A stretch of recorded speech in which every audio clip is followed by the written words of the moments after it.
yo, she looks guilty as hell. And then I'm looking at it and I'm saying, did you really say that? Mm-hmm. Did you really say that Caitlin Clark should thank her Heavenly Stars, that she wouldn't be worth anything if she wasn't playing in the WNBA? Did you really say? See, all of these things that Nafisha Collier brought up. For 27 years, the WNBA struggled to capture attention. Now, they finally have a superstar drawing in massive audiences and huge revenue. Unsurprisingly, the league office seems to be reacting negatively. Stephen A. Smith has revealed something shocking. The commissioner might actually be undermining her own star player. At this point, it's no longer just about basketball. It's about ego, power, and corporate politics. Hey, Caitlin! Can you make it from there?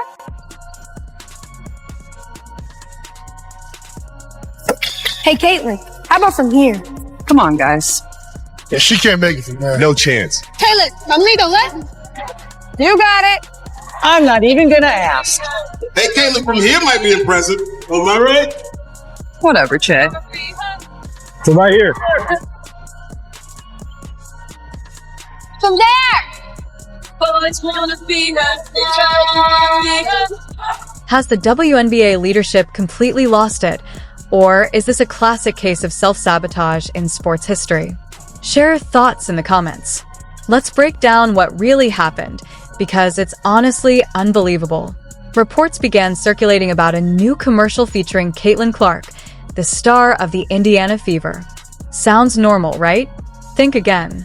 Apparently, this ad triggered a total meltdown at the WNBA office, with Commissioner Kathy Engelbert leading the charge. We're talking secret meetings, furious phone calls, and what Stephen A. Smith calls unfiltered rage from the top. Let me clarify first, because it's proxy season, right? No CEO do you just put the base pay in there. You put their bonus, you put their stock options, you put everything. Caitlin has the ability to make up to $500,000 just in WNBA wages this year. So, of course, they're just looking at a base which is collectively bargained. And actually, it's low. Because she's a #1 pick, she'll make a little more than that. But she also has millions and millions of dollars of endorsements. She's actually, because she declared to become pro, her endorsements are higher in dollar value. She has a global platform now, not just a U.S. platform. So she's going to do just fine, as will the top players in the league, as every league does. Also, there's comparisons to the men. Those men's leagues are 75 to 120 years old. We're tipping off our 28th season. I would say if you looked at them 28 seasons in, we're further ahead. But I realize we still have a lot of work to do, and it's all about the ecosystem. Take a moment to think about how backwards this is. Your biggest star lands a huge national commercial, putting the league in front of millions who might never watch women's basketball. Normally, any smart sports organization would celebrate, pop the champagne, issue a press release, promote it on social media, and ride that momentum straight to the bank. But not the WNBA. Instead, their reaction was reportedly anger and resentment. Stephen A. Smith didn't just speculate, he essentially confirmed it. Known for defending Caitlin Clark all season, his latest remarks took a darker turn. He's no longer talking about on-court drama. He's pointing out what he sees as deep-seated problems in the league's leadership.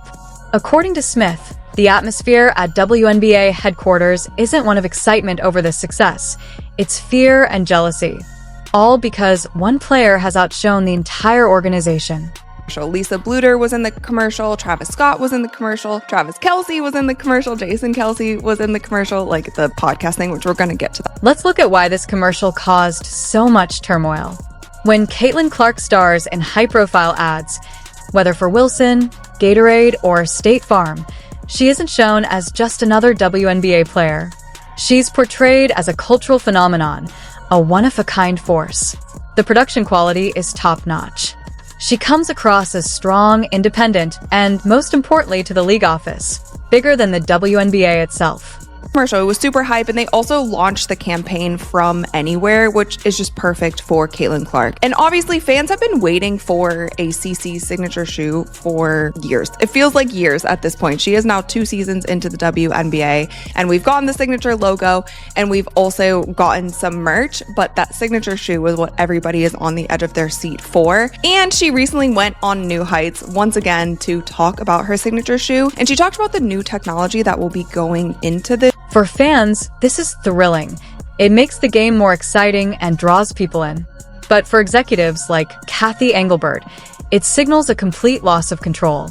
The league didn't create this image, didn't approve the creative direction, and can't dictate the story. When the commissioner sees Clark in these high-end ads, she sees a player who doesn't rely on the WNBA to thrive. Clark has her own financial ecosystem, her own influence, her own brand. According to Stephen A. Smith, the anger stems from this total loss of leverage. Normally, professional leagues have control over players because they depend on the league for paychecks and exposure. Clark has upended that dynamic. She's earning more off the court than on it, and everyone knows it. That financial independence equals power, and power makes people uneasy, especially those used to calling the shots. The timing of this commercial really sparked the chaos. All season, the league has been trying to push a collective narrative, constantly reminding fans that it's not about just one player. They want to focus on history, other players, and the system itself. Then this ad drops and completely shatters that message in just 30 seconds. It clearly shows that one person is driving interest in the league, and it's not the commissioner. It's the Iowa star who can sink shots from half court. The gap between the WNBA's outdated, low-budget marketing and Clark's high-end brand deals is genuinely humiliating for leadership. That embarrassment is turning into anger because it highlights their shortcomings. For 27 years, the league struggled to gain mainstream attention, and now one player has achieved in a single season what the WNBA couldn't in decades. That sting isn't lost on anyone, especially Stephen A. Smith, who's been unrelenting in pointing it out. When the league treats Clark's success with hostility instead of pride, it signals to everyone else that anything goes. This could help explain some of the extreme fouls and cheap plays we've seen this season.